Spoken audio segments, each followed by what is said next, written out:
Well, the song says the eyes of Texas are upon you tonight, though. It's the eyes of the country that are on Texas. Nearly 3 months after the first round, it is here, the runoff. Senator John Cornyn, first elected in 2002, trying to hang on against his challenger, the state attorney general Ken Paxton, who was endorsed in the final days of this runoff campaign by President Donald Trump. Will that endorsement end up being the decisive factor? Polls have now closed in just about all of Texas. Take a look at this map. In fact, we're getting results. I'm going to hit fast forward and get right over to the set. Let's go. Adam is over here, as usual, joining us. Okay, folks, we've already got some right from the Metroplex area here. Holy cow, we are off and running. Denton County, this is a big one. Fast growing, just north of Dallas and Fort Worth here. You see 62% of the vote. What does that mean? This is the early vote that was cast here. Holy cow, that is a good number if you're Ken Paxton. A 25-point advantage for Paxton in Denton here.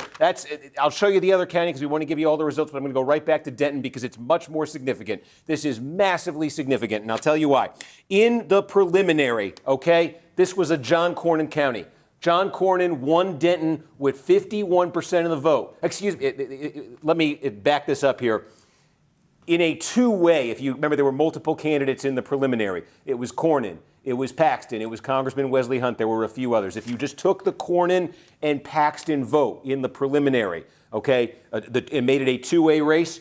Cornyn won a little bit. Cornyn won 51% of the two-way vote. Paxton won 49% of it, okay? Denton County was a Cornyn county in the preliminary. And again, this is a very big county as these go in Texas. And here's Ken Paxton leading by 25 points. And the second significant thing about this, massively significant thing about this is the early vote. The early vote was more Cornyn favorable in the preliminary. It was on the election day vote. The folks who went out and voted in person on the day of, that's where Paxton had his advantage in the preliminary. So this is supposed to be Cornyn's best batch in a county, a giant county, that he won in the preliminary. And he's getting absolutely blown out in it. We're getting some more numbers. Let's take a look here. This is small, okay? This is geographically small and population small. But again, Rockwall County, you're outside of Dallas here. You're into an area of fast growth here. And again, I just want to call up for you. Well, actually, we just got Tarrant County. Okay, Tarrant County. This is where Fort Worth is, immediately next door. Again, when you see that much come in, that means all the early vote, the stuff that was cast days before Election Day, they can count that all up, report that all out at once. Ken Paxton's getting 59% of the vote in the early vote. How did this county go in the preliminary? This was a Cornyn county. This was one of Cornyn's best counties, best big counties in the state of Texas in the preliminary. And he's getting blown out. And again, as I said, the early vote is supposed to be the Cornyn-friendly vote. So what's going to happen here in Tarrant County and these other counties, they are now going to start counting up the vote that was cast today. In the preliminary, that was a more Paxton-friendly vote. So if that, holds here, if past his prologue, then this number will get better for Paxton. So immediately, if you're Cornyn, you've fallen behind big statewide. Look at that. 7% of the vote has come in. Paxton with a more than 20-point advantage over Cornyn. And again, these are some big population areas that we've seen. We've seen Denton, we've seen Tarrant, okay, a little bit from Rockwall here. Look, we're getting down now in Jefferson County. This is where the city of Beaumont, Texas is, okay, on the Gulf here, getting by the Gulf here. Again, Paxton, this was a Cornyn county. Again, this was one of the best. I just said Tarrant was one of the best Cornyn counties in the preliminary. This county was even better, okay, for Cornyn. Cornyn beat Paxton here solidly in the preliminary. But again, looking at the early vote right here, Paxton's absolutely trouncing him. So right away, this thing we just got quite a bit of clarity here immediately. I mean, how's that for record time? In about 2 minutes, this thing just clarified in a massive way. Now we're going to start to watch these fill in. A lot of what you're seeing here, there's 254 counties in the state. A lot of these are smaller, although Kendall County, again, this is fast growing right outside San Antonio here. And again, you see Paxton. Now, Paxton had done well here in the preliminary. Paxton had beaten Cornyn by a small amount here in the preliminary. And again, that's just exploded. 64-36, the early vote. And again, supposed to be the Cornyn-friendly vote. We're seeing this everywhere. We're seeing Williamson County. Look at this. Oh my goodness. If you are Paxton, you are joyous with what you're seeing right now. If you're Cornyn, you are not. Williamson County, again, this was one of Cornyn's, we've seen 3 of Cornyn's best from the preliminary, and he's getting clobbered in the early vote. Okay? Jefferson, Tarrant, Williamson, these were about as good as it got for John Cornyn in the preliminary, getting absolutely clobbered. 10% of the vote is now in. Let me just let this fill in as I speak here, because again, Dallas County, you see the color changed. Cornyn did, even this, if you're Cornyn's dreadful news. Dallas County was his landslide county. It's one of the 10 biggest counties, one of the 5 biggest counties, that Republican vote-producing counties in Texas. Cornyn, this was pretty much a landslide for Cornyn over Paxton in the preliminary. And you can see in the early vote, he is eking out, Cornyn is, a lead here of 1.5 points. And again, we say the early vote is the Cornyn-friendly vote. It certainly was in the preliminary. And if that's the case again, then this advantage can evaporate when that same day vote comes in. So it would take 13% of the vote. This is coming in real fast. And again, what you're seeing in Texas here, as these counties come in, they report out that early vote first. And it can be long pauses till you start getting that same day vote in some of these places. But we have gotten a very clear picture early on. Again, Kaufman County here, you're in that Metroplex area, sort of getting to the outer fringes here, the Metroplex, but fast growing. And again, Ken Paxton leading here in the early vote. And I'm looking at, I was going to explain all of this to you, this sheet that I'm looking at, I was going to explain all of it to you at the start, but this happened so quickly here. Just take a look here. This was actually a decent Paxton County in the preliminary, but this is going much better for him. We're seeing that everywhere. Zoom out, 13%. Paxton's lead is 17 points here over Cornyn statewide. And again, you're just seeing this pattern everywhere. A lot of these are smaller counties here in terms of population that we're starting to get some numbers from. But I'm just seeing if anything else here particularly sizable has come in. Nueces popped in. You also have Bowdoin 33 congressional district when you have this Galveston is where, just popped in. Yep, this is where Corpus Christi is. Sort of the coastal Bend area here. And again, Cornyn won this county in the preliminary, trounced. The story hasn't changed anywhere we've looked.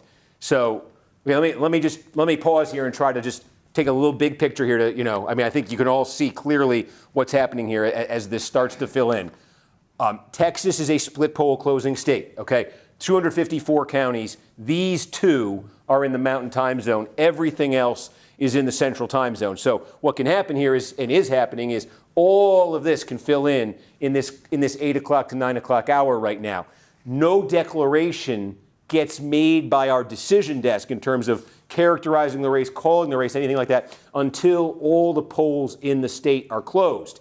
And the polls are going to be open here until 9 o'clock Eastern in these 2 counties.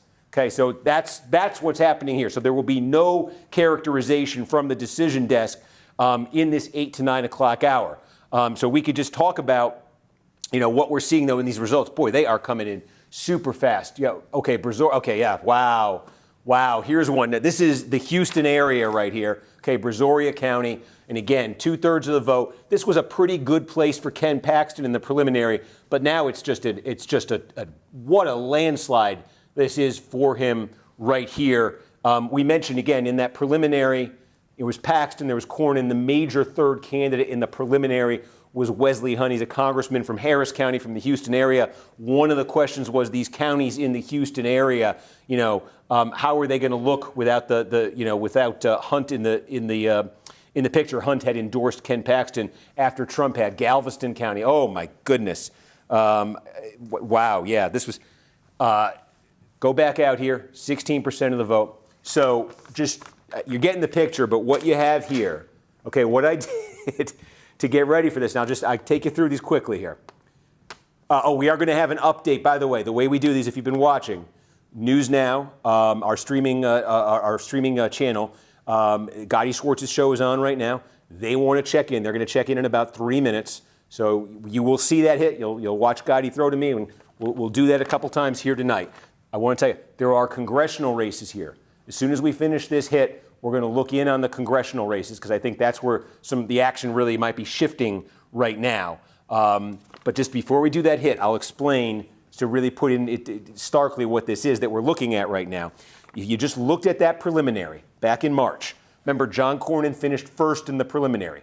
Okay, he got 42% of the vote statewide. Paxton got 40.5% of the vote statewide in that preliminary. Okay, and then the other candidates got the rest of the vote. So if you adjusted the Cornyn and Paxton vote in that preliminary kind of proportionally, okay, I basically created targets, benchmarks here for each candidate. And I could, just based on that, because it was close to a tie between them. Cornyn had a slight edge. So in a county, right, like Galveston County, okay, there was a slight advantage for Paxton over Cornyn in the preliminary. The adjusted vote in the preliminary was Paxton 54%. He's running at 72% in the early vote.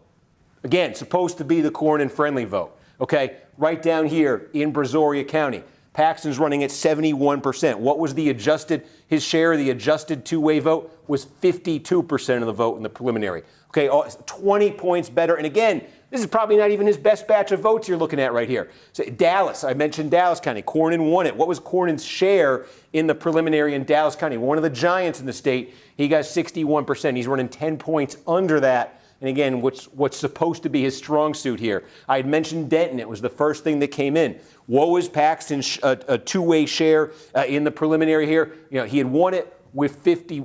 Sorry about that. Never remember if I have it on or off. He had won it with 51. He's now up at 62. So that's what you're seeing. I mean, it's a very, we could even find some of the small counties that are coming in. Let's go. I mean, here, for example, check Mitchell County. I just kind of picked it at random here. Cornyn got 62% of the two-way vote compared to Cornyn in the preliminary, running at 77%. Right next door here, Nolan. What was it? Nolan was a Cornyn county. He got 57% in the preliminary. So the pattern here is just everywhere we're looking. Let's Hayes County. This is a big one just south of Austin here. This was Cornyn country in the preliminary. Cornyn got 54% of the two-way vote here, now just 40. So you can see it. We got a sixth of the vote in basically now statewide. That pattern is pretty unmistakable. I know we're going to be going to News Now. We'll do this hit for News Now. How much time do I have till that?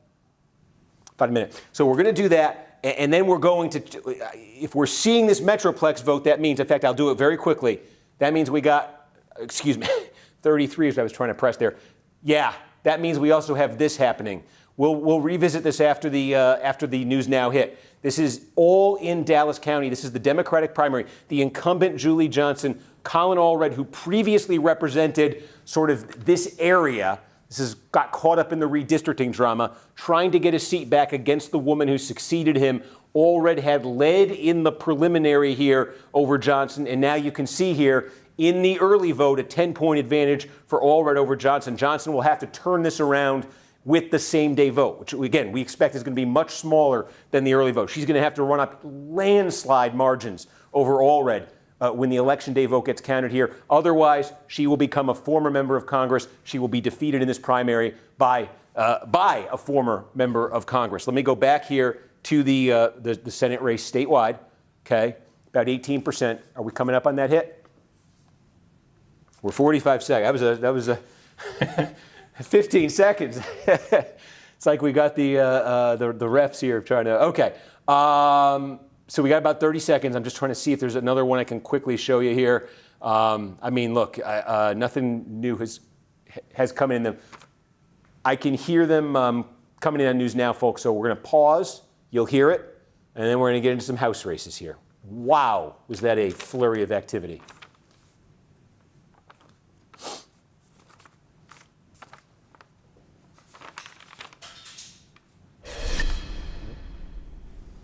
And we're also watching some key House races tonight as Democrats battle each other for the seat after redistricting carved up some congressional districts. Joining us now at the big board is NBC's chief data analyst, Steve Kornacki. Steve, great to see you. Most polls in Texas just closed. Are we seeing any meaningful returns? We've seen some very meaningful returns, Gotti. Look, we've gotten a ton of vote, actually, almost a fifth of all the votes statewide. And if you're Senator John Cornyn, you do not like the numbers that you're seeing so far here. You can see right now he's more than 20 points behind Ken Paxton, the state attorney general endorsed by Donald Trump in this race. And what we're really seeing here, Gotti, is remember, this is sort of a rematch, a follow-up to the preliminary back in March. These were the two top vote getters in that preliminary back in March. And what we're seeing is, compared to back then, it is Paxton who's making massive improvements in one county after another, some major population centers, including right here in the Dallas-Fort Worth Metroplex area, down in the suburbs of Austin here, down in Corpus Christi, getting down towards South Texas, just across the board, county after county. You're seeing Paxton so far run dramatically better than he did in that preliminary, and you're seeing Cornyn obviously run much worse than that. So these early reports, if you're Ken Paxton, you are certainly feeling very good about what you're seeing. And really, if you're John Cornyn, there's really nothing at this moment to look at on that map to make you smile. Yeah, we'll see if those trends continue, as 20% now reporting. Steve Kornacki, thank you so very much, and you can continue watching live. All right, folks, and thank you to Gotti. Thank you to all our friends over there at News Now for you're making that work and making us part of the show like that. Really appreciate it. Webb County just came in here in deep South Texas here. Okay, again, the early vote. You see Paxton trouncing. This was 56 for Paxton in the preliminary. Okay, now 66-34. Right, it was a 12-point margin. It was 56-44 was the two-way share between Paxton and Cornyn in the preliminary. Now you're seeing 66-34, 12 up to 32, right? Okay, that's the kind of shift we're looking at here. This was actually Kennedy County. This is tiny. This is 3 votes.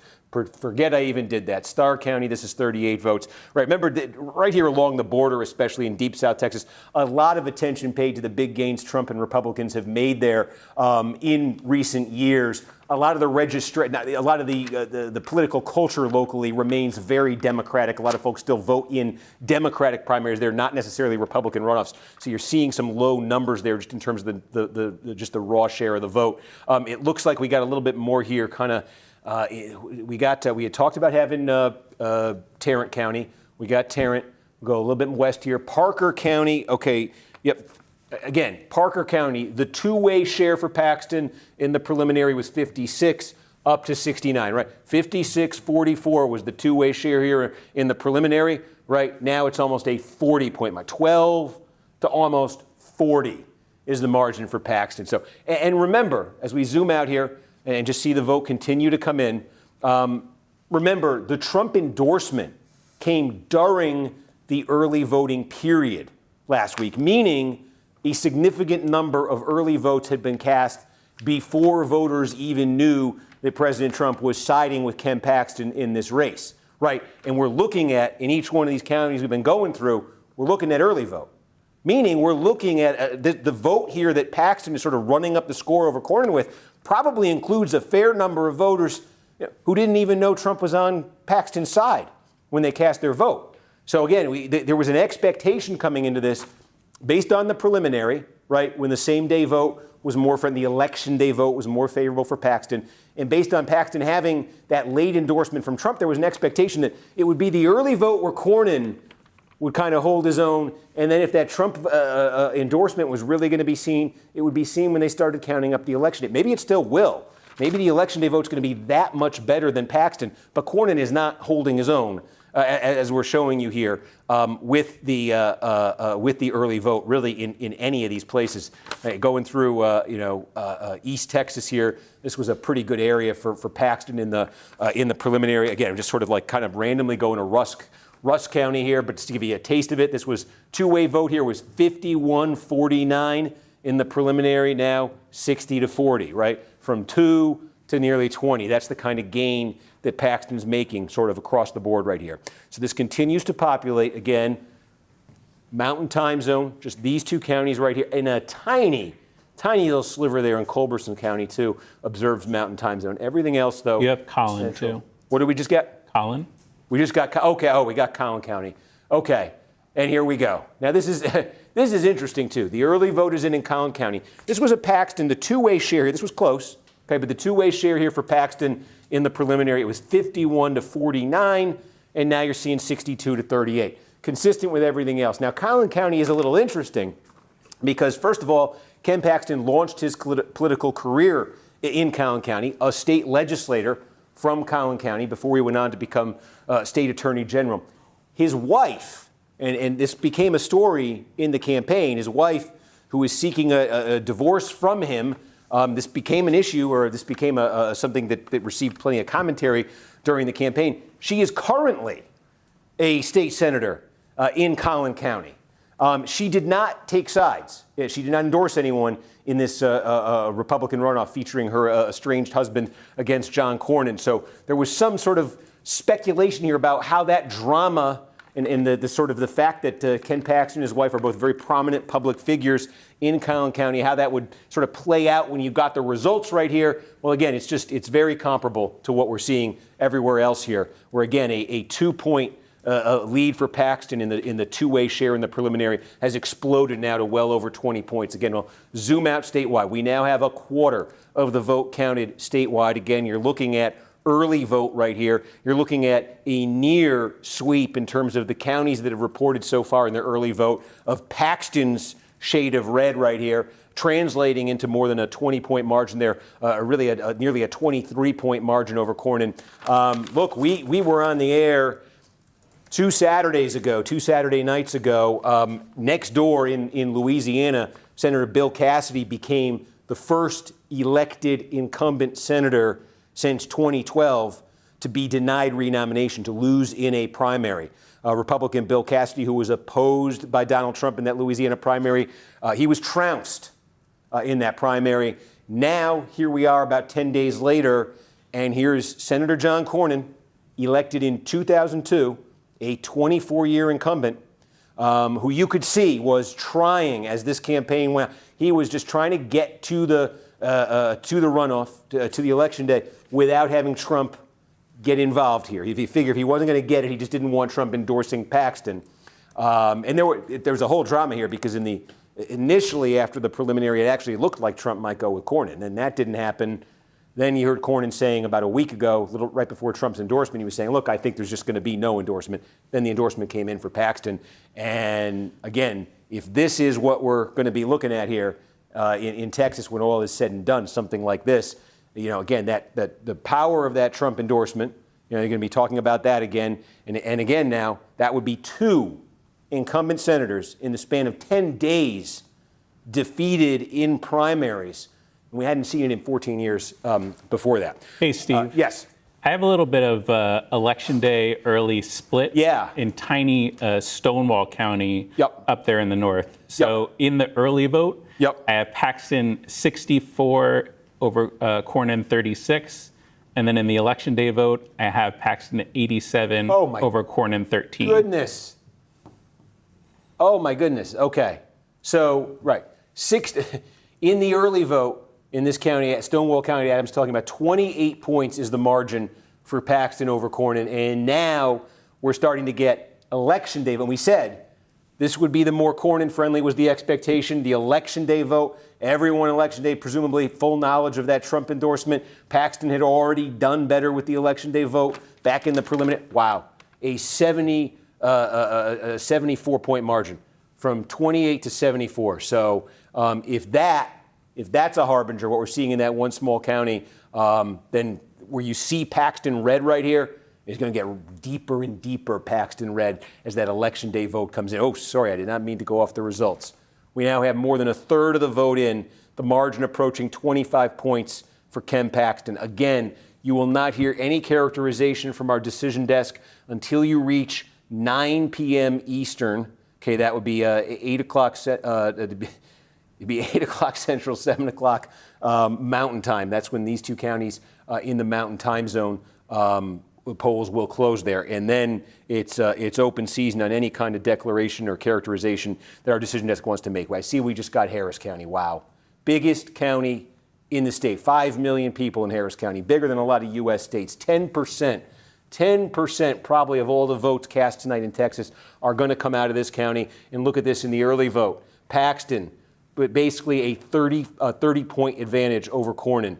I was saying today as we were kind of doing a preview building towards this, that if you could show me the Harris result, that might be the one county I wanted to see to know how this thing was going. Why? Because this was almost a tie between the two, between Paxton and Cornyn in the preliminary. In fact, the share in the two-way vote in the preliminary, I always forget which.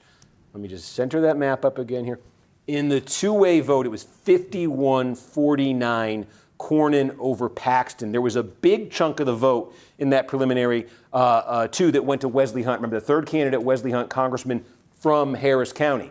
Now, Trump endorsed Paxton. When Trump endorsed Paxton, Wesley Hunt last week also endorsed Paxton. I don't know if that had any impact here, but we said this is the kind of county that Cornyn needs to win, just like he did in the preliminary. And instead, in this early vote, the floor is just falling out for him. A place he won by 2, he's trailing by 30. And it happens to be the biggest county in the state. It happens to be where you're going to get 10% of all the votes tonight. And based on what Adam just showed you with that early vote, same-day split that we're seeing elsewhere, boy, if that happens here, then this gets worse for Cornyn in Harris County. And it would get worse for him just about everywhere if that's indeed what happens. So again, we reset statewide. You could take a look and see 36%. Yeah. We also have results in both Harris and Fort Bend in Texas 18. Okay. Yep, that's great. Thank you. That's House races are going on here. And I said we were going to get to them. And Adam, thank you for keeping me honest on that. Here's a big one. This is 2 incumbents, okay, going against each other here. My goodness. It says 99%. I'm assuming that needs to be updated. Yeah. But we do have confirmed reports from both counties. Okay. You're all looking at it probably. So this is. We don't have election day vote here. There's no way we have election day vote, right, Adam? There's nothing. Yes. Okay. This is. Forget you're seeing that right now. So sometimes what happens here with our system is there's estimates in the system about what the turnout's going to be. We're always telling you as the vote comes in, they're adjusting it. So that this is based on an estimate by our decision desk about how much vote is left. So this can be adjusted. But I do want to show you what we're getting so far here because it's significant. This is an overwhelmingly Democratic district that was sort of created as a result of the redistricting brouhaha over the last year here. Kristen Menefee was elected just in January in a special election to an old district that's not going to exist anymore. And then Al Green, of course, has been in Congress for decades. Now, this is, it spans 2 counties here, okay? This is Harris County. This is where, Houston is. Part of Harris County's in this district. Most of the vote comes from Harris County. And then there's Fort Bend County down here, less of the vote. Green, okay, basically represented the Fort Bend part of the district. Menefee was elected in January to a lot in the Harris County portion of the district. Long way of saying, take a look here. In Fort Bend County, right, this is the early vote I think we're looking at right here. Menefee leading Green in the early vote in Green's backyard. This is Green's political base here. Green won Fort Bend big over Menefee in the preliminary. And then Harris County here again. But I'm sorry, because a lot of this is where I'm just sort of processing it on the fly here with you. I want to, these votes are real. Now we're down to 74% and we've called it. Yes. I'm sorry, folks. This one, we made a bit of a mess on this one.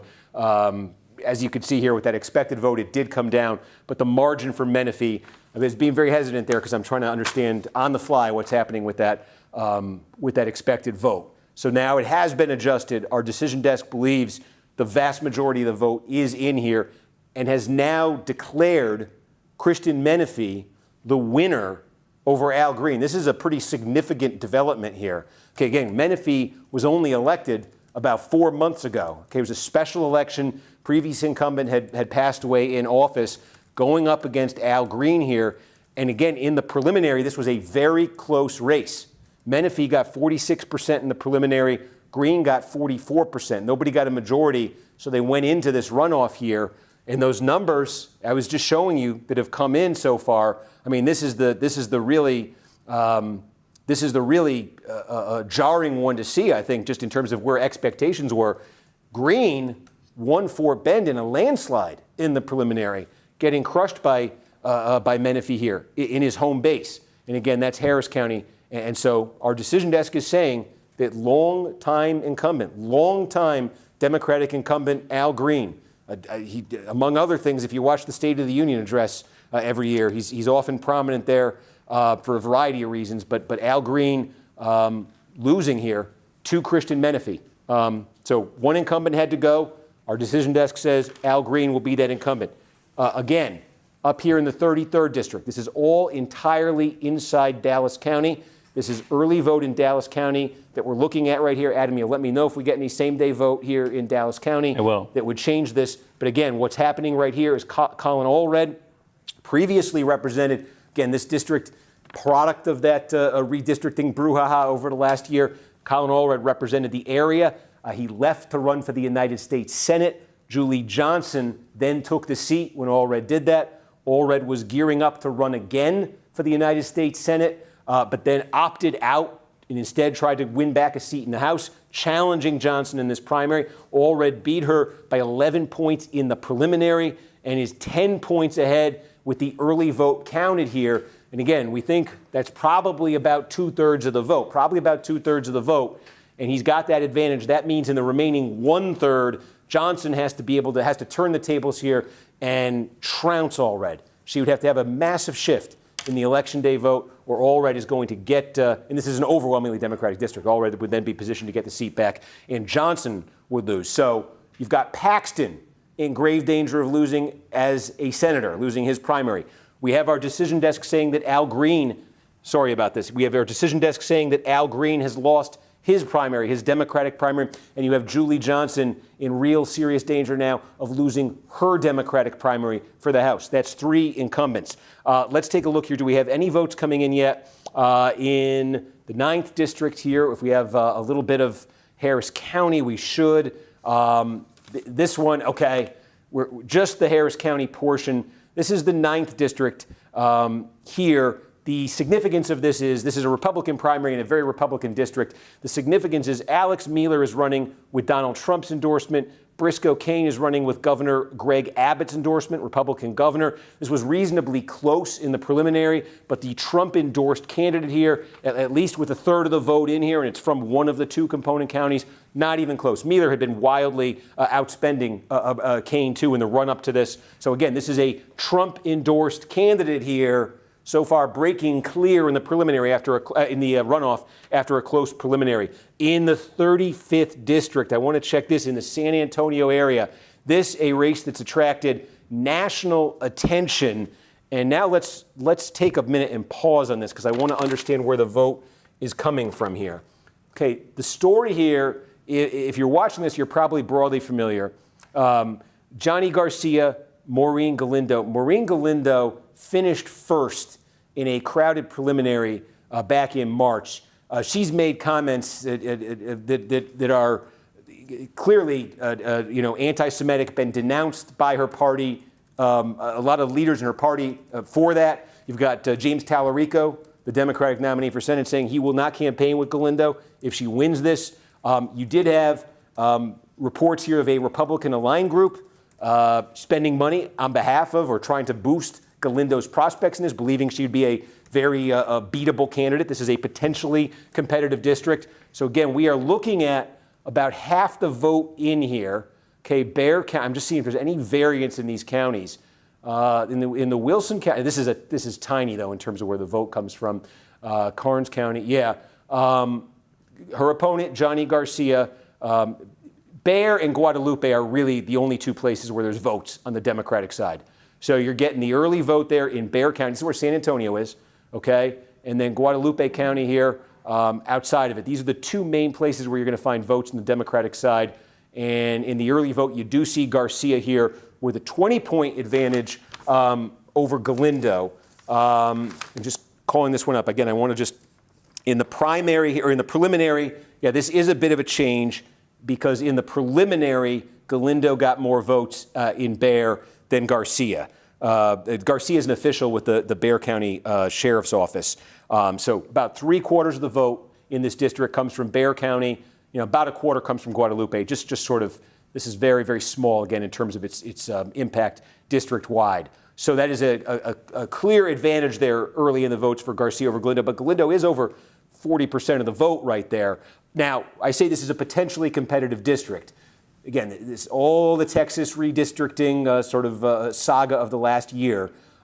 This district was drawn, originally it would have been a Democratic district in the area that really connected up by Austin, and it turned into a district that's based in Bexar County and then Republican suburbs of it. Trump won this district, or would have won this district, by 10 points in 2024. Large Hispanic population in 2020. This would have been a 1-point Trump win. So again, this is one of those districts, newly drawn districts. Republicans want to give themselves an advantage. Democrats felt, look, right candidate, right year, this could be winnable for them. Obviously, Galindo looming as a giant X factor there. But let's take a look at what's happening on the Republican side. And wow, this is interesting. Again, let's zoom in here. Okay, now John Lujan, this is a state legislator, okay, from Bexar County. Carlos de la Cruz is a veteran and business owner. He is also the brother of Monica de la Cruz, who's a Republican congresswoman from South Texas here. Okay, now de la Cruz has the endorsement of Donald Trump. Lujan actually received more votes in the preliminary. So this is a real interesting test here of Donald Trump and his endorsement. You have a very locally popular politician in this part of the district, Bexar County. Now, on the Republican side, the numbers work a lot differently. Bexar is a little bit less than half the vote on the Republican side. This is Lujan's base, and he is leading here in the early vote in Bexar County. But then you get outside of it. You get to Wilson County. You get down here in Karnes County. These are much more significant pieces of real estate on the Republican side. Probably about close to a quarter of the vote will come out of these two counties tonight. And there's de la Cruz leading in both of them. And then Guadalupe County. It's almost the same size of Bexar in terms of the vote impact. So Guadalupe really, if you're Lujan, frankly, you probably want a bigger number so far out of Bexar, your Bexar County base, given that you're trailing here, you're trailing in Karnes, and if you don't turn it, if that pattern continues into Guadalupe County, that will net out to de la Cruz's advantage. But Guadalupe looms large. That's going to be, when we get Guadalupe, Adam, if you could shout, I think that's going to really clarify the picture there in the 35th district. Again, this is the Republican primary. De la Cruz running with Trump's endorsement, again, to get the winner of the Democratic primary here, Garcia Galindo. And we just talked about the story there. Again, returning to the 33rd district, do we have any new votes here? Any same day? We don't yet. We have showed you this. Christian Menifee. And again, I apologize for the confusion with the expected vote, which you can see has come down again a little bit more here. But our decision desk has made that call. And in the 9th district, again, we've shown you here, very good start if you're Alex Mueller, the Trump-endorsed candidate. Let's return to the story of the hour. What time is it? 8:37. Okay, so we are still 23 minutes away from polls closing. But this is the big story, obviously, in Texas and nationally right now. Ken Paxton just running up, trying to find the right way to characterize it without characterizing it. But I think folks know what I'm trying to say here. Again, we've got a pretty complete picture here. What else has come in? McLennan County. This is where Waco is, right? This was a pretty good place for Cornyn in the preliminary. In the two-way vote in the preliminary, it was 57-43 for Cornyn over Paxton. Look, that falls all the way down here to 42 tonight. Right, a 14-point Cornyn advantage, two-way vote in the preliminary, has now flipped and is a 17-point advantage for Paxton. That's a 31-point shift. And again, you're looking at early vote only. Adam had just took us through that in one county. The early vote, same-day split. Do we have that anywhere else, Adam? I'm curious. Same-day vote coming in some places? Yeah, we have a few more full counties. I'll find a good one and update you. Yeah, we'll see. I mean, that was an absolutely massive shift there. I mean, look out here, Lubbock, where Texas Tech University is. Guns up, that's what they say out there. Again, in the preliminary, I got my little cheat sheet here. This is another good one for Cornyn in the preliminary. 56-44. Was the two-way vote in the preliminary, down to 40, up to nearly 60. It was plus 12 Cornyn in the preliminary. Now it's basically plus 20 for Paxton so far, shift of 32 points. And again, just the early vote, very possible that that's going to get more pro-Paxton. Up here, Amarillo, the only real population center in the Panhandle. But again, Cornyn had won Potter County. Okay, Amarillo kind of splits between these two counties, Potter and Randall. Cornyn's two-way share was 56% of the vote in Potter. He's getting 36%. Go down to Randall County. The two-way share here was 61%. For Cornyn got 61%, and the two-way share in Randall down to 38%. So these are catastrophic numbers if you're John Cornyn. Take a look. Yeah, Montgomery County. This one I wanted to see. This one, okay, Montgomery County is one of the biggies. Okay, how big? This is the largest plurality-producing county in America for Donald Trump in 2024. So what are we talking about geographically? We're talking about sort of north of Houston right here, suburbs. It's that massive planned community called the Woodlands, if you're familiar, okay? That's what you're talking about in Montgomery County. It's deeply, deeply conservative politically. So in the preliminary, back in March, Cornyn tended to do better in the population centers. A lot of these places I've been taking you throughout the state, right around Dallas, right around Austin, right around San Antonio. The big exception to that was right here in Montgomery County. Montgomery County was a Paxton landslide back in the preliminary. So I thought, wow, if he's having a much better night tonight, what's Montgomery going to look like? I can tell you the two-way vote in the preliminary here was 67-33. So actually, so far, News Now wants to do a hit? Okay, folks, we're going to do another News Now hit in about 30 seconds. This one, again, like already Paxton had trounced Cornyn here. This was Paxton's best number really in the state in the preliminary, doing better with the early. And again, that same day, you would expect that to go up more. We're going to reset, take a look at that. We got News Now coming here in a few seconds. So I'm going to just lower my voice and here we go. Okay, do we have, they want to do Menifee, are we? Yeah. Okay. Are we?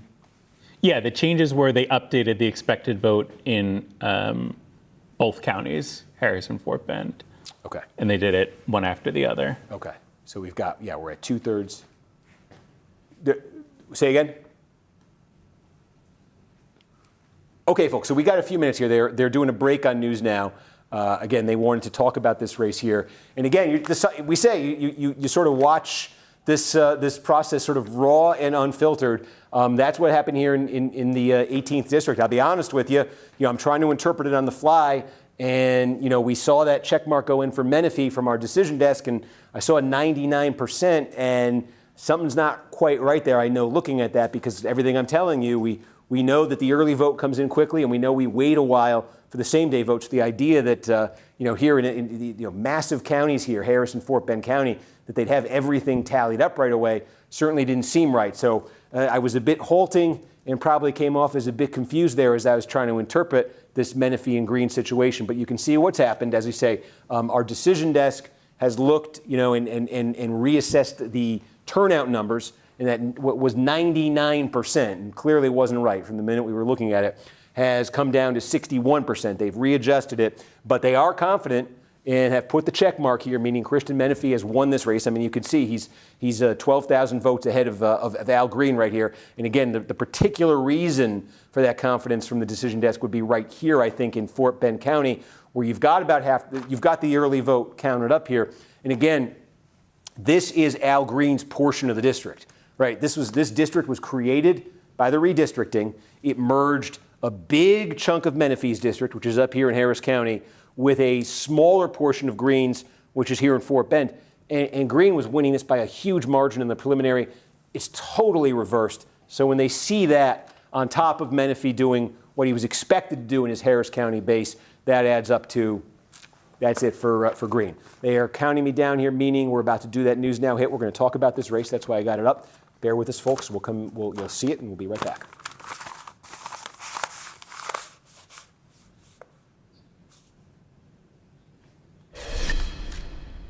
And we are back with some breaking news. A race now called in the Texas primary. Democratic Representative Al Green unseated by Representative Christian Menifee in a Texas primary. Let's get straight over to Steve Kornacki. Steve, this just came in? Yeah, Gotti, and I think the scale of this one is really surprising here because, again, we're talking about runoffs, meaning, these are two candidates who faced off back in March in a preliminary election. There were multiple candidates then. Nobody got 50%. It was very close in the preliminary between Menifee and Green. Green, the longtime incumbent. Menifee just elected in a special election to a different seat a few months ago. But wow, what a difference a few months make here. In this runoff election, Menifee now is absolutely kind of pouring it on over Green. And in particular, what's happened in this district is right around Houston and the big suburbs just south of Houston in Fort Bend County. And what's happening is Fort Bend County is the political base of Al Green. In that preliminary, he did great there, made him competitive district-wide. The floor has just fallen out for him in his own political base tonight in Fort Bend County. He's getting clobbered there. Menifee's also doing quite well in his own base in Harris County around Houston, and that translates into a more than 2-to-1 lead here for Menifee district-wide and a declaration from our decision desk that he will win. This is a battle of two incumbents. Again, Green has been there for decades. Menifee was elected to a different seat in a special election just a few months ago in that redistricting sort of war in Texas. They merged those two districts into one, and Menifee survives in this battle of incumbents. Wow, great. Thank you so much for that update, and we'll be checking back with you in just a bit. Steve Kornacki, thanks. And more than 4 months. All right, and thank you again to our buddy Gotti for accommodating us on that. And let's go right back here to the statewide map. Steve. Yes. So I was looking at the completed counties, or the counties that we have near complete in this race, and comparing the two-way margin from the preliminary to the two-way margin now. So we have about 18 counties, small counties, that are mostly complete. In the preliminary matchup, it was Paxton 51-49 in those counties. Mm-hmm. And tonight, it's Paxton 65-35 in those counties. Okay. Yeah. So, I mean, you folks just heard what Adam said, but that means when he's giving you the 65-35, that's answering the question about mixing together the Election Day vote with the early vote. He says 18 counties, 254 in Texas. 18 now we have complete results from. We have the early and the Election Day combined. And in those 18, Paxton's beating Cornyn by 30 points. And in those same 18 counties, in that two-way share of the vote we've been talking about as our big metric tonight in the preliminary, Paxton beat Cornyn 51-49 by 2. So 2 is now 30. So the 18 completed counties in Texas represent, if you're just comparing the two-way share in each one of them, a 28-point shift, a 28-point net shift in Paxton's favor. And again, remember, in the preliminary statewide, the result was Cornyn 42%, and Paxton 40.5, right? So it was a 1.5 point margin there for Cornyn over Paxton. Again, that wasn't the two-way adjusted vote, but that was just the raw preliminary vote. So Paxton is doing light years better than that tonight, and we're now seeing it in completed counties. And again, we don't have Austin. Did I show you Bexar? We could check it in Bexar County. Again, this was a Cornyn. Cornyn, I think his share of the two-way vote here, his share was 53% here in the preliminary, 53-47. It was +6 Cornyn. Now it's +18 Paxton. Shift of 24 points. So you're seeing it there. Waco. I showed you the Woodlands. We got Brazoria. I'm trying to see what else any major population centers. Kind of that fringe metroplex area here. Actually, go to Grayson County, right? Paxton won this in the preliminary, but yeah, barely. His two-way share was 51%. It was 51-49 in the two-way. Look at that, from 2 right to 44, and again, that's without the Election Day vote coming in yet. So. I would look down here and look at. I even see Paxton. This is interesting. Down here in Cameron County, right where Brownsville is. This is actually pretty big. And again, a lot of the folks here, this area has been trending Republican or trending toward the Republicans a bit. But you don't see a huge number of raw votes because a lot of folks still locally. The Democratic culture is still very sort of entrenched locally. But still, this was a very good county for Cornyn in the preliminary. In the two-way vote then, it was 57-43 Cornyn, right? He won it by 14, and he's now losing it by 21. That's a 35-point shift right down there in deep South Texas, right along the U.S.-Mexico border. I see 3 counties I see 4 counties in the state. One up here, tiny county up here in the Panhandle, where Cornyn's actually leading right now. He's leading by where he's leading. He's leading by a single vote in Sherman County up there by the Oklahoma border in the Panhandle. In Panola County, this was a good one for Kornyn in the primary. But again, it's tiny. Dallas County is the big one where Kornyn, and we showed you this. Kornyn's lead there is 1.4 in the early vote, and then down here is, I guess, small county, Victoria County, and just looking to see what this was actually, well, there it is. This is the single best piece of news if you're John Kornyn on the map, because in the preliminary, Paxton won this. It was 58-42. So it was 16 for Paxton, and look at that. There's John Kornyn leading it by 0.6 of a point with only 12% of the vote in. That's the best news for John Kornyn on this entire map right now. A tiny county with a small fraction of the vote in. He's posting a net improvement there of about 16 and a half points. Everywhere else we're seeing 20, 30, 40-point shifts here in Paxton's direction relative to that preliminary. So again, we zoom out. We're getting close to half the vote statewide. And again, Adam, what time is it now? 8:51. 8:51. So keep me honest on that time, because, as I explained, we are now 9 minutes away from what? Full poll closing in the state. In 9 minutes, it's these 3. I always do this. It's these 3 counties out here, because there's just a sliver of Culberson County that observes Mountain Time Zone. So these polls will close at 9 o'clock. The entire state will be closed, and when the entire state is closed, our decision desk is then free to make any characterization that they want. Not sure how they'll handle this one, Adam. I don't know. It's a mystery. So we got that. We'll just take a quick look through again at these House races here. Again, the 18th, we've shown you. We've seen one incumbent lose there. In the 33rd district, we're waiting on same-day vote, but Julie Johnson, she is in deep trouble there. In the 9th district here, again, this is the Trump-endorsed candidate with extremely good early numbers for her. And then that 35th district, do we have any new vote here? I believe this is where it was already, the San Antonio area. And again, you've got Garcia, Galindo. Galindo would be sort of the nightmare nominee if you're a Democrat. If you're a Republican, would probably be your dream opponent, although I don't know how many people would feel great with a candidate saying those things wins.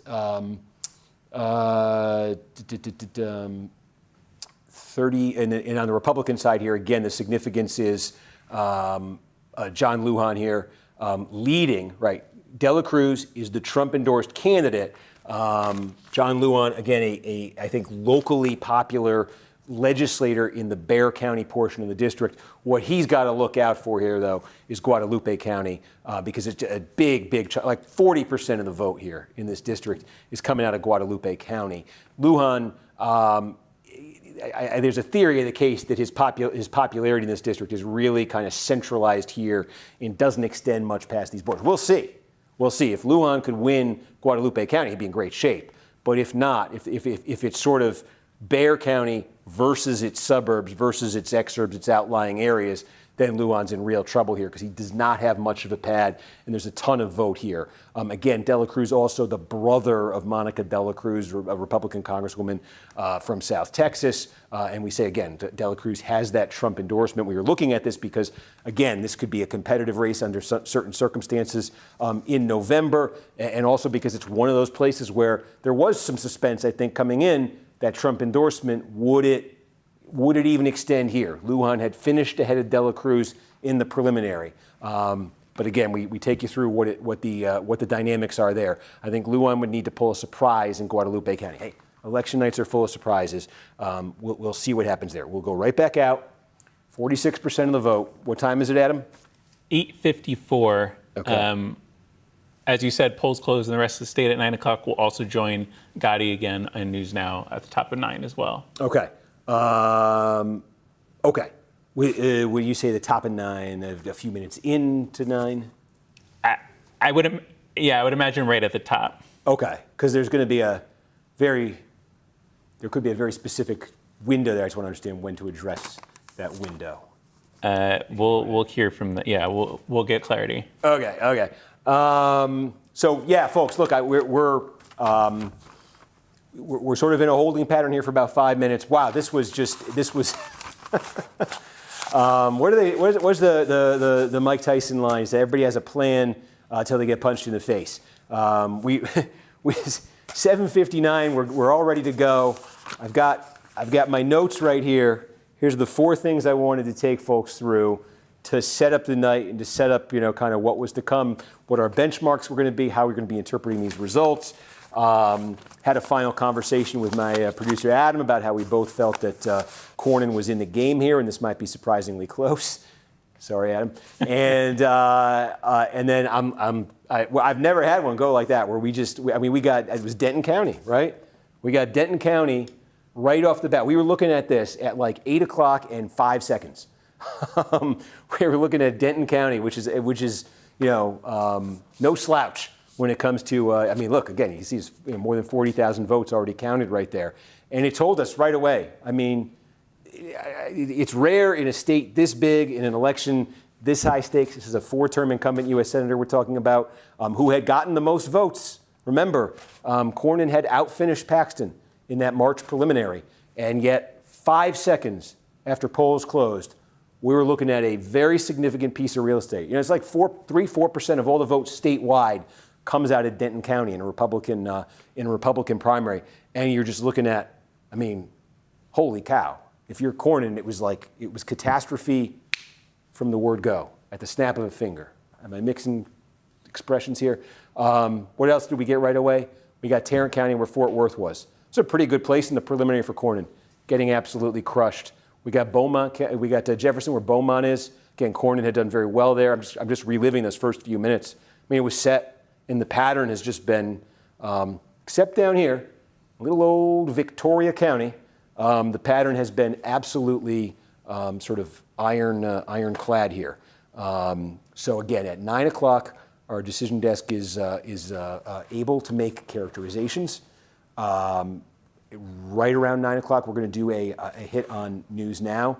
We will then regroup after that hit. And again, remember, what we're waiting on here in terms of suspenseful races beyond this is this one, where Julie Johnson, needs to sort of pull a rabbit out of the hat with the Election Day vote here. Otherwise, she will lose this seat in a primary to a former member of Congress. She'd become another incumbent, losing tonight. And then, again, that piece of real estate we're talking about here, Guadalupe County, in the San Antonio area, when we get that on the, let me call up the county button here. When we get that, I think it's very telling. Does that light up this shade of red? I think there's a certain amount of expectation that it will. We'll see. But if it does, and then I think Dela Cruz has a chance to open up an advantage there, a pretty solid advantage over Lujan. If it doesn't, if it goes Lujan shade, or if it's very close, well, we've got an interesting story. We got a Trump-backed candidate who would be in some danger at that point of losing in a primary. But that county is going to be very clarifying when we get it. Adam, the time? It's 8:58. We got Guadalupe on the Democratic side. We do. We haven't gotten it on the Republican side yet. That's interesting. Did that just come in? Yeah, it just came in. I think we're about to get Guadalupe on the Republican side. Let me pull this up, and I will. But if you go back to the Texas Senate, we got more in Travis County. This was state capital Austin. Tell me when there's like 59-30. Yep. 1 minute away. Yeah, I don't want to miss this. Again, Travis was actually one of Cornyn's like 3 best in the preliminary. He's winning it in the early vote. He's winning it by 8. What was his two-way share? Oh yeah, he got his two-way share in the. Oh my gosh, his two-way share in the preliminary, 64 down to 54. Let me just again. I think folks who've been watching this know why I'm resetting it to this. It's 8:59 and... Yeah. Okay, folks, we're going to go to news now. We're going to go to news now, and folks, some things might be happening here. Stay this long. You want to see this. It's about 15 seconds away, folks. We're going to go to the top of the hour, and here it comes. You'll see I think you'll see a moment here.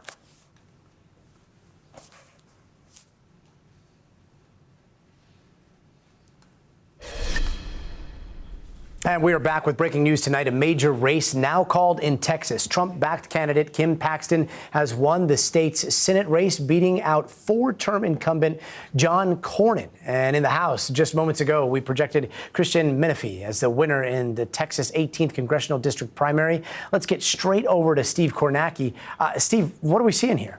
Yeah, Gotti. I mean, look, the numbers kind of speak for themselves in this case here. Polls just closed, as you said here. We were really just waiting on the Mountain Time Zone, a couple counties to come in. But it was evident literally from the first 5 seconds here of this election night, because we just started getting results really quickly that showed a total shift, a total reversal from the preliminary back in March when these two candidates, Ken Paxton and John Cornyn, ran against each other. Back in March, as a matter of fact, Cornyn finished in first place over Paxton. He beat him by about 2 points. Neither one of them got a majority. That's why we had this runoff. But it was very close between these candidates back in March. But this map started lighting up just after 8 o'clock. In fact, I can show you the very first county that came in is a very big one in the Dallas-Fort Worth Metroplex here. This came in at like 8 o'clock and 5 seconds. And look at this. Paxton was absolutely crushing Cornyn. This is a place that Cornyn had actually won, outpaced Paxton in the preliminary, total reversal. And throughout the last hour, we've just seen this in county after county. There's 254 of them here in Texas. And there's really basically no good news on this map anywhere for Cornyn. Just a total shift. Folks will be debating here, in the final week of this campaign. Obviously, Donald Trump got behind Ken Paxton here. Did his endorsement cause Paxton to win by such a landslide margin here? Was Paxton already heading towards that? Was Trump trying to sort of get ahead of that? Was it a combination of the two? Folks can have those discussions coming out of this, but what's clear is this was a very close race between these two in the preliminary, and it is very much not that tonight. Ken Paxton is going to win this in an absolute landslide, and John Cornyn is going to become now the second elected incumbent senator in 10 days to lose a Republican primary. Louisiana's Bill Cassidy did 10 days ago. Before that, Gotti, it had been 14 years. Fascinating. Steve Kornacki, thank you. Let's bring in Ryan Chandler, who's at... All right, folks. Well, there it was. As you could see, we had that magic 9 o'clock comes and the check mark appears up on the screen there. Did we get Guadalupe here?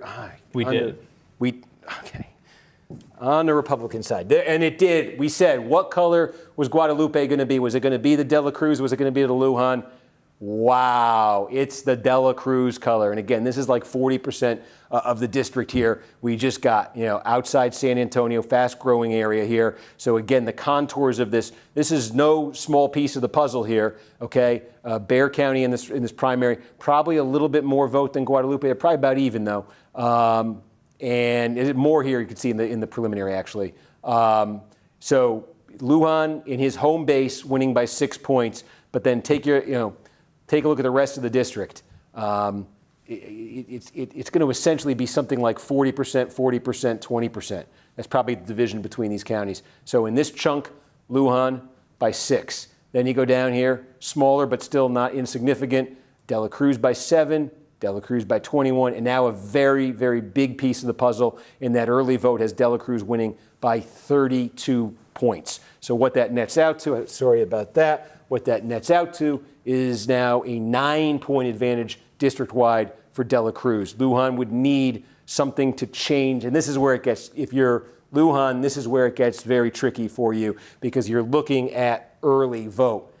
Same-day vote, we have been talking about this. We've seen this in primary after primary. It tends to be more of the Trump-friendly, pro-Trump, MAGA vote, whatever you want to call it. In these Republican primaries we've been tracking state after state, and we're seeing it tonight. Adam's showing us tonight in that Paxton-Cornyn race.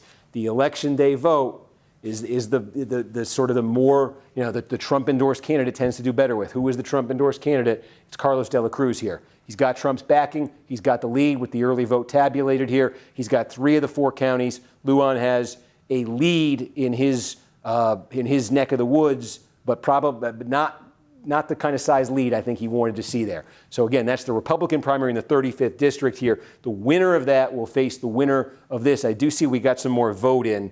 Adam, do you know where the vote came in here in this Maureen Galindo-Garcia, or did they just adjust the expected vote? I think they just adjusted the expected vote. Yeah, this was at 47 and now it's at 55. So again, you're looking at the early vote here on the Democratic side. Again, this contest here, Johnny Garcia in Bexar County, he's a sheriff's department official running against Maureen Galindo, who had finished first in the preliminary. She's made all sorts of comments here, anti-Semitic comments as this campaign has progressed.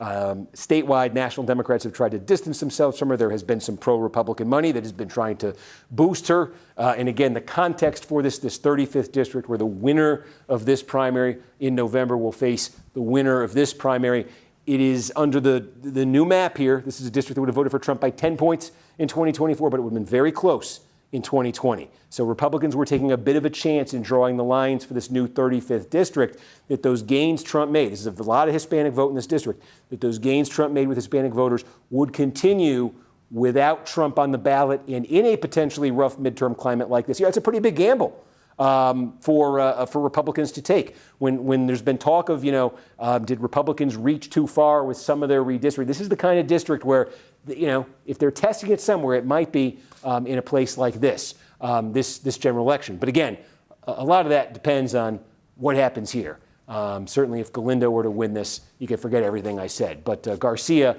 with a 20-point advantage there in the early vote. Taking a look at the other piece of suspense here. Same-day vote out of Dallas County is what we're waiting on. We've got the early vote. This district is entirely contained within the 33rd district here. Colin Allred with a 10-point advantage over Johnson. As we say, Johnson would just need to absolutely destroy Allred with the election day vote. I'm not sure what would account for a shift of that magnitude. That's what she would need. And taking a look here, just to make sure nothing has really changed. We were tracking this one. Not that interesting, given the margin that Mueller has here. I just wanted to see if we got new vote. Again, the Trump-endorsed candidate here against the Greg Abbott-endorsed candidate, the Trump-endorsed candidate with a clear lead right there. So again, looking back out, the news of the hour, half the vote in, 25-point advantage for Paxton. Still filling in some of these, we might as well show you what happened out there in El Paso, out in the West Texas town of El Paso. An old song. Cornyn won this one, the two-way vote here in the preliminary. Again, just 30-point shift here tonight in this runoff. It's the story of the night. So Cornyn is going to, and the possibility for Cornyn, I guess the final major thing we can say on this one is that the possibility for Cornyn is that this gets worse. This number gets worse because, again, primarily this is just about, not exclusively, but this is overwhelmingly early vote. And we're seeing Paxton do much better with the election day vote than the early vote. So again, the numbers could shift even more in Paxton's direction as that election day vote gets tabulated. That number could go up, that Cornyn vote could come down more. Again, what did Cassidy just get in Louisiana, right? I think he got 25% of the vote. It is a three-way race there in that Louisiana Republican primary 10 days ago. He finished third with 25% of the vote. Cornyn's in the mid-30s, mid to high 30s right now. Where's he going to finish tonight in a two-way race? Again, two incumbents who were targeted by Trump. Trump went more forcefully in his rhetoric after Cassidy. He sort of provided an endorsement of Paxton, although in the final days of this campaign, Trump started to be more forceful in his attacks on Cornyn as well, not just saying he's for Paxton, starting to attack Cornyn as well.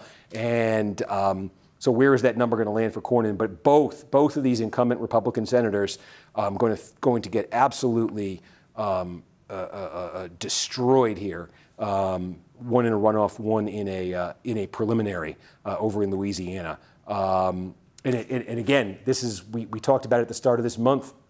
the theme of the month here started in Indiana. Remember Trump going after those Republican state senators who would not redraw the congressional map there. Most of them, not all, but most of them, he succeeded in getting them thrown out in primaries. Many of them by very wide margins. We saw him in Kentucky. We saw the Cassidy race I talked about. We saw a week ago tonight, we were talking about Kentucky, the congressional district in northern Kentucky in the Cincinnati suburbs, where Tom Massey, targeted by Trump, he lost. He lost by 10 points a week ago. And now tonight, you're looking at John Cornyn, sort of a last-minute addition to that Trump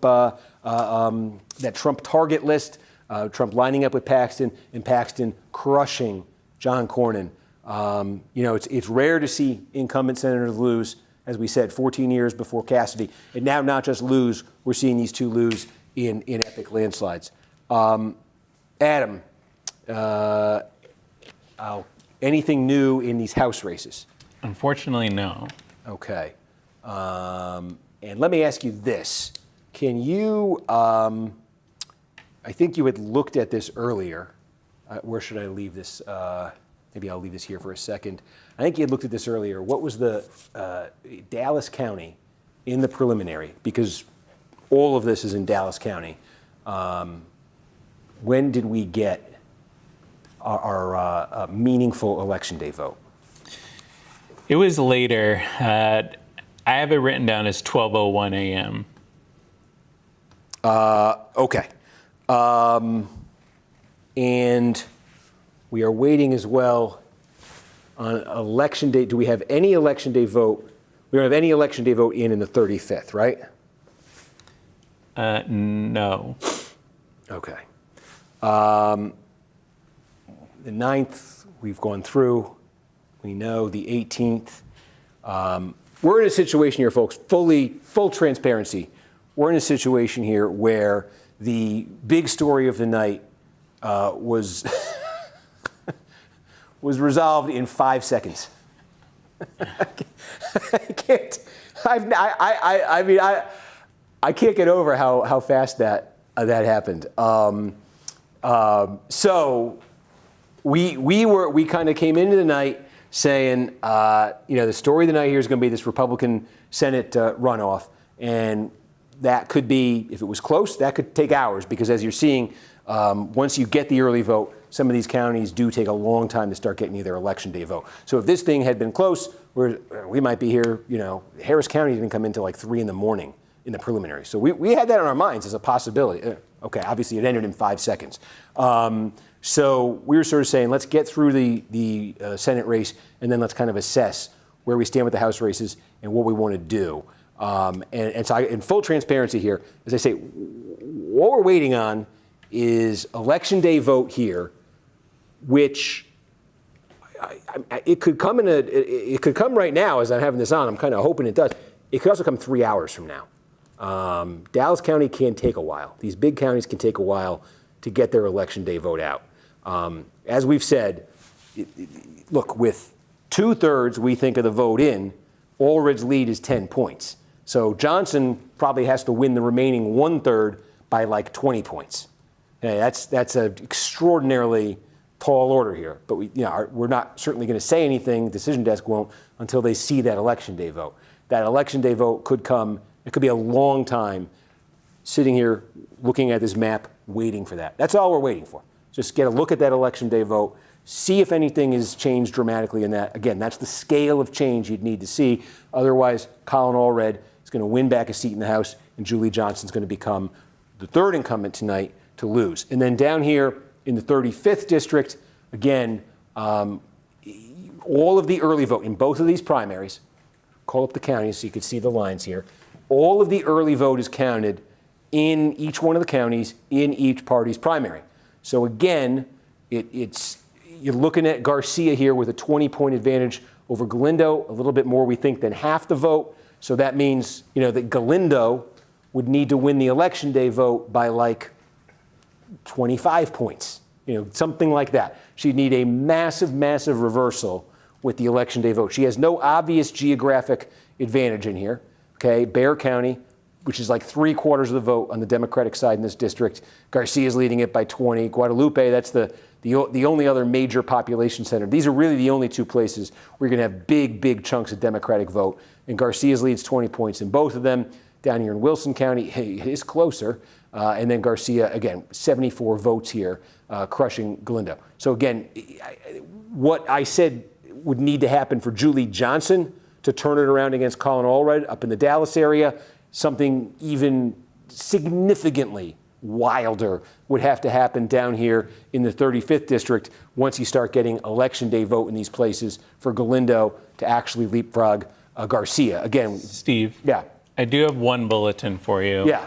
And maybe it's a little bit hopeful. And we just got some vote in Liberty in 9. Okay. In Dallas County, Texas, on their website, they say they were supposed to get an election day update at 9:15, which is now. So it's possible we get more out of Dallas so why don't in the next few minutes here. They did also say it was supposed to come 15 minutes ago, and then they updated it to say it's going to be 9:15. So, but but that's kind of encouraging. Yes. When did the update just came in? When? Within the last 15 minutes. This is like a Twitter update or something? This is on their website. They just have like a little timeline of what they expect over the course of the night. 9:15. 9:15 Eastern. They have it at 8:15. Okay, so thank you. Eastern. Boy, I was going to be standing here for an hour waiting for the. So, folks, why don't we just, Adam? I don't know how many are watching, but we'll give this a couple minutes because you heard Adam, and if it does come in the next few minutes, I think that could be all you need to see here, and we could get this one resolved. Just trying to figure out how much further to go with this. I think if we have the prospect of getting this House race resolved here, where you, again, significant. This would be an incumbent losing her seat. This would be a former incumbent, a very well-known former incumbent, essentially getting his seat back because, again, this is an overwhelmingly Democratic district. So, again, 2/3 of the vote. Allred's lead there, you can see, is, in fact, I'll just write it down here. 9, we'll anticipate this thing updating. So what you're seeing is Allred leading right now by 9.8 points. Now, if an update comes in here, maybe more optimistic, when an update comes in here, these numbers will just automatically change, and you want to see, obviously, has that margin shrunk from 9.8 or has it gotten bigger? If it's shrunk in a meaningful way, then we got a little suspense here. Maybe Johnson's got something going with this election day vote. If it's right around 9.8 still, Steve, we're obviously going up. Yeah. We did get a call in Texas 9. Yep. Alex Mueller in that race. Okay, I appreciate that. Having written 9.8 and not wanting to miss this moment, I'm not going to shift over there. Alex Mueller, if you remember, this is deeply Republican district. Trump had endorsed her. She had the massive spending advantage. We were a little interested because her opponent had been endorsed by Greg Abbott, the Republican governor, but she was leading by nearly 40 points in the initial batch that we had already shown you. She continues to lead. Our decision desk has now called that. And again, that's a very Republican district that we're talking about here, again, part of this redrawing. The good folks of Dallas County have told us an update coming at 9:15 Eastern time. It is 9:17. We've got it. Again, this is not all. The district here, you can see the oddly shaped district is entirely inside of Dallas County. Obviously, it's not all of Dallas County. Sort of downtown Dallas is in this. It stretches out a few different ways. Adam, again, I don't want to shift off the screen.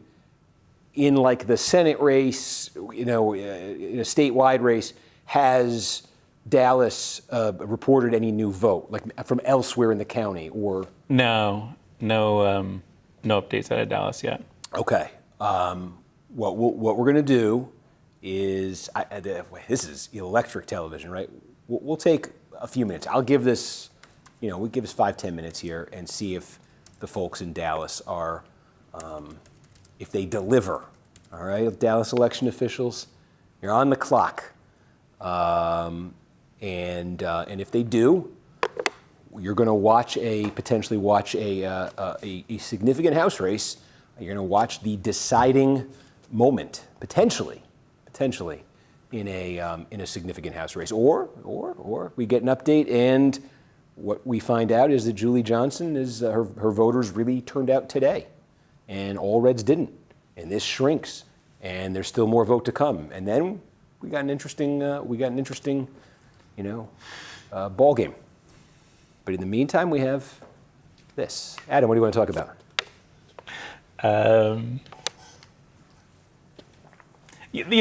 Texas was our first primary of the primary season. So there is like a, full circle. I was feeling a little wistful for all the races that we've gone through so far. You talked about, Louisiana, we had the Senate. There's been a lot of themes that we've kind of encapsulated in tonight's results. Made a lot of friends along the way. I was thinking we should, of course, we move studios all the time. I was thinking for each election that we do, that we call, we should like hang the portrait of the winner or something. Have like a hall of winners.